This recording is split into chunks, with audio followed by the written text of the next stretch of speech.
एक बार की बात है, एक जंगल में एक चिड़िया रहती थी। वह कुछ ही दिनों में 2 बच्चे देने वाली थी। वो जंगल में एक पेड़ ढूंढ रही थी जिस पर वह अपना घोंसला बना सके और उसको लेकर अंदर अपने बच्चे दे सके, लेकिन उसे जंगल में ऐसा कोई भी पेड़ नहीं मिल रहा था। वह थककर एक कटे हुए पेड़ के तने के ऊपर बैठ जाती है और कहती है, जंगल में घोंसला बनाने के लिए तो कोई भी पेड़ नहीं मिल रहा।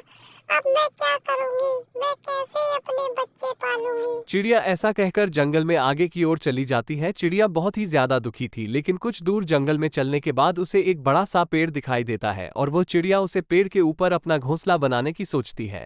अरे ये पेड़ तो बहुत ऊंचा है रे बाबा। मैं इस पेड़ पर ही अपना घोंसला बनाऊंगी। चलो मैं घोंसला बनाने के लिए नदी के पास से लकड़ियां लेकर आती हूँ। चिड़िया पूरे दिन बहुत ज्यादा मेहनत करती है और उसकी मेहनत रंग भी लाती है। वह पूरे दिन में अपना घोंसला तैयार कर देती है और अगले ही दिन उसके एक प्यारा सा बच्चा भी हो जाता है। चिड़िया का बच्चा बहुत ही ज्यादा शरारती और सुंदर था। चिड़िया भी बहुत खुश थी और बच्चा भी बहुत खुश था। लेकिन तभी वहां पर एक लकड़हारा आ जाता है जो पास के ही गांव में रहता था। वह लकड़हारा वहां आता है और उस पेड़ को काटने की तैयारी करता है। बाप रे बाप, इस पेड़ को काट के तो मैं बहुत अमीर हो जाऊंगा। चलो मैं इस पेड़ को काटता हूँ। लेकिन चिड़िया ऊपर से चिल्लाती है और उस लकड़हारे की नजर उस चिड़िया पर जाती है। चिड़िया उसे पेड़ काटने से मना करती है, लेकिन वह किसान को बहुत ही ज्यादा दया आ गई थी उस चिड़िया के ऊपर। वह कहता है, कोई बात नहीं चिड़िया, मैं यहाँ से चला जाता हूँ और कुछ दिन बाद जब तुम्हारे बच्चा बड़ा हो जाएगा तब मैं इस पेड़ को काट लूंगा। वह ऐसा कहता है और वहां से जाने लगता है। चिड़िया सोचती है, आज तो मैं और मेरा बच्चा बाल बाल बच गए। अगर यह पेड़ काट देता तो मेरा बच्चा और मैं कहाँ जाते।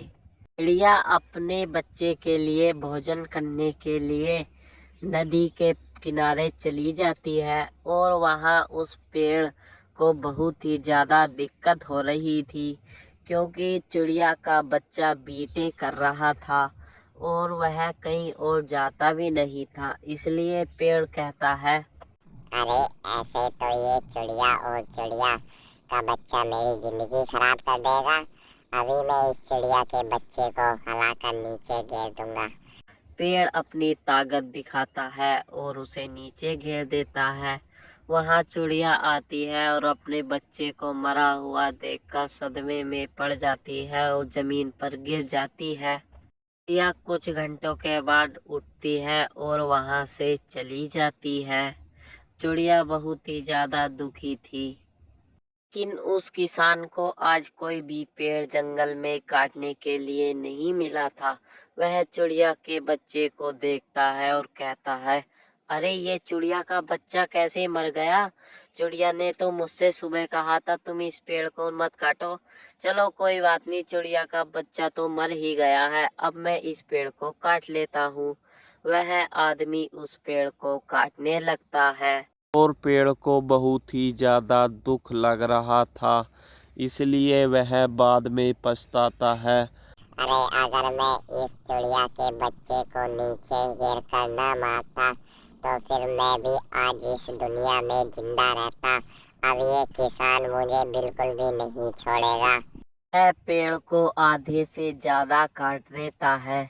तो बच्चों, इस कहानी से हमें यह सीख मिलती है, हम चाहे कितने भी बड़े और बलशाली हो, हमें कभी भी अपने बल पर घमंड नहीं करना चाहिए, क्योंकि हमारे छोटी से छोटी चीज भी जान बचा सकती है। अगर आपको ये कहानी अच्छी लगी हो तो एक लाइक कर देना।